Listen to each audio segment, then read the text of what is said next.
understand and get into everything we're going to get into. The director gave you a lot of information. I feel like I don't even need to do the presentation. He covered a lot of the bases which I'm going to talk about. And just to reiterate what he said, for those of you with kids, the hardest part of me of doing this presentation, number one, is I'm in a church.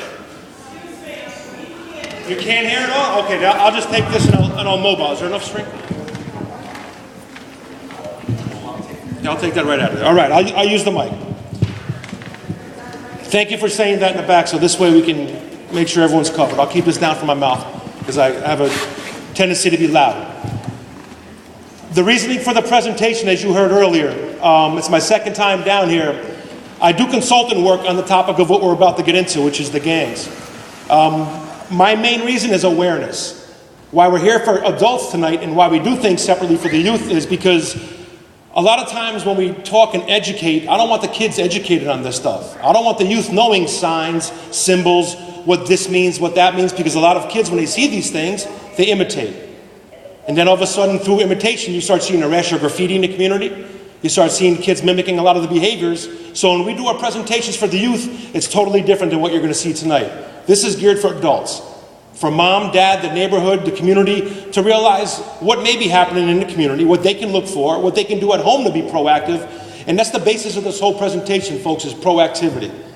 I believe that education is warranted everywhere we go. A lot of people, even law enforcement, need to be educated on issues that change. And this issue we're going to talk about today is probably the number one or two highest thing we deal with when it comes to our youth today. When I say this, folks, this is a very sexy culture. I'm going to talk about a culture today. Back in the 60s, you had the Flower Children.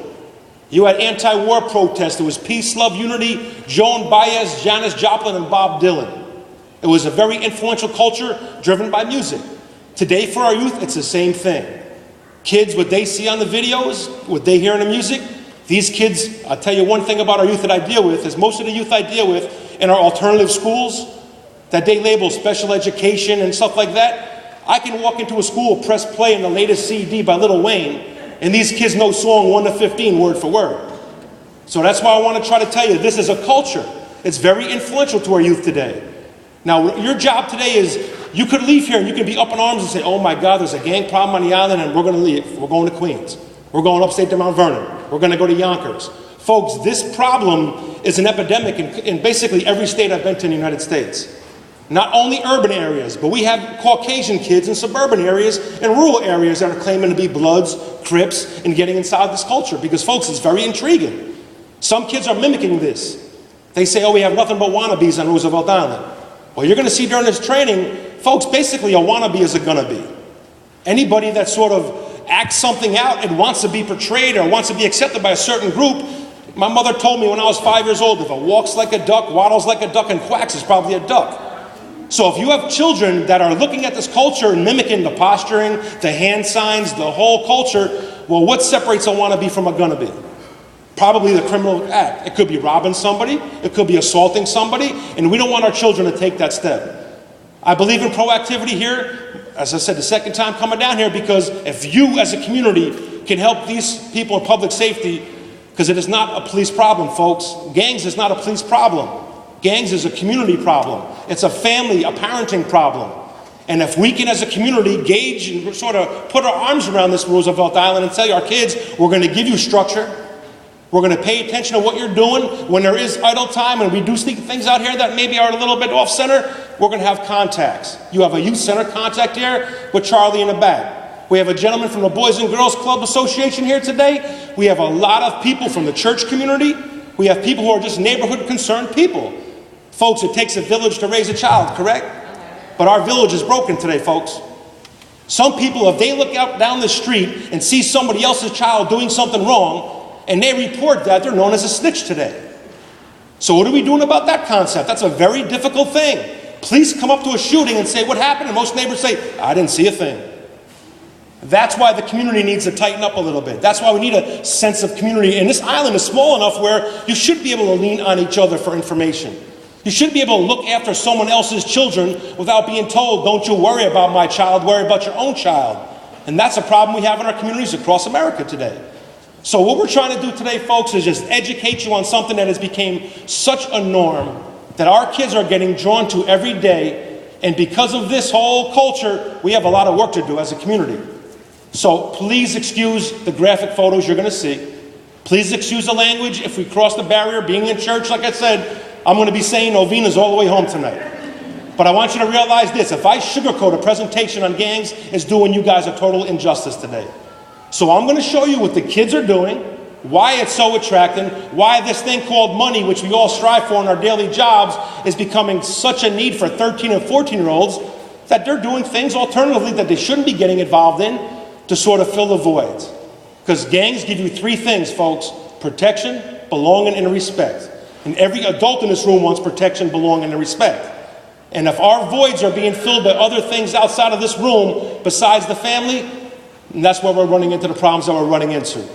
So if there are questions, we're going to have time at the end. I'm going to squeeze 5 pounds of potatoes in a 3-pound bag today. I have about 3 hours of stuff that I just want to condense, hopefully in an hour and 15 minutes, 2 hours at the most, so by 8:30 we can all leave here. And do me a favor, don't leave here with big eyes saying, oh my God. I don't want you to see a kid with a bandana in his pocket and say, oh, what color is it? Then you look for your notes and say, what the heck did he say green is? Folks, you've got to realize this about gang members. Real gang members move in silence. Real gangsters, they're below the radar. They don't want the police to recognize them. They don't want that to be used in court. They don't want to be put in a database saying you are a gang member and this is going to be used in a court of law, because you can get prosecuted now by the federal government with RICO laws. So what we're dealing with are some young kids who still use identifiers, but most of the people we're really worried about on these streets, they're not even wearing identifiers no more.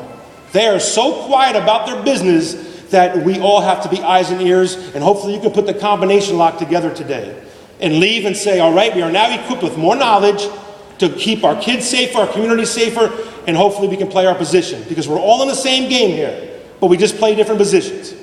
Some of us are coaches, some of us are parents, some of us are teachers, some of us are youth center workers, some are police officers, but our job is to make safety a priority for our kids. And folks, the violence involved today with our youth, for you old schoolers here that understand where I'm coming from, I haven't seen a fair one in about 7 years. You know what a fair one is, right? Back in my day, folks, 2 kids would put the fist up. They would fight with fists. That does not exist today. Now you either get jumped by a group of kids, or they are taking a steak knife from mommy's kitchen, or a box cutter from the local store, or unfortunately, like you heard about a couple of days ago, guns have become the norm for our kids.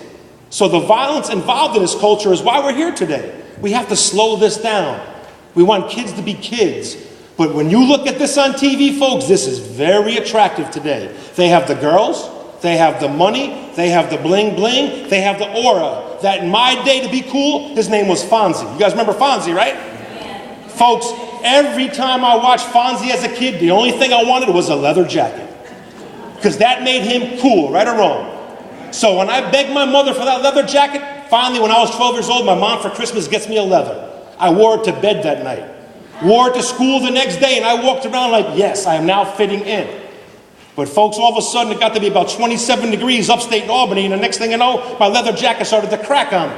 I found out it was pleather, but that's a whole different conversation. But my mom tried to have me fit in. Today, by fitting in, most kids are wearing size 38s instead of size 28s, right? The bus comes and they can't even catch the bus because they're trying to hold their pants up. And then when we talk to our youth about where the foundation of that started, which is our prison system, a lot of kids have no idea. To them, it's just the whole thing of cool. So folks, what we're going to get into quickly, and I'm not going to hold you up too much longer, is just going to be a back-to-back visual for you to see. Hopefully we answer some questions. Hopefully we can make this island a nice, safe, proactive is the best thing. I love this individual for 2 reasons. His heart is in it for the right reasons, number 1. And number 2, he's not afraid to hold a conference on gangs. Most communities, shh, don't say that gang word. If they say that gang word, the press gets a hold of it, it's all over the newspapers, gang problem on Roosevelt Island. This is not to say there's a major gang problem on Roosevelt Island. This is to say that every borough around this facility, including this island right here, kids are no different in one borough, one island, and I don't care if it's upstate, I don't care if it's Buffalo, I don't care if it's California, Florida, or Utah. All kids listen to the same musics, all kids are exposed to the same media, and when I leave here tonight at about 8:30, you can go home and put it on the History Channel. What's going to be on? Gangland. So folks, it is that easy for kids to get on their computer when they come home, and they can get on their computer and type in Crip. And they can contact their crib via MySpace, Facebook, or Twitter, just like that. So today our kids are caught up in a computer era where getting information on this stuff is only a click, click, click away in the computer. And most parents say, well, I monitor my child's Facebook account. You might know of one account that your child has, but believe me, does anybody else have Facebook in this room by show of hands? Don't be scared, throw it up. Everybody's got media. But some kids will sit in presentations and I'll sit there and they'll text. Parents will say, put that away. They'll go under the table, they won't even look at the machine, and they can still text. And that's how our change and our whole climate of this stuff has changed when it comes to this. So I'm going to start you off quickly. First individual I want to give praise to was a guy who was a great friend of mine.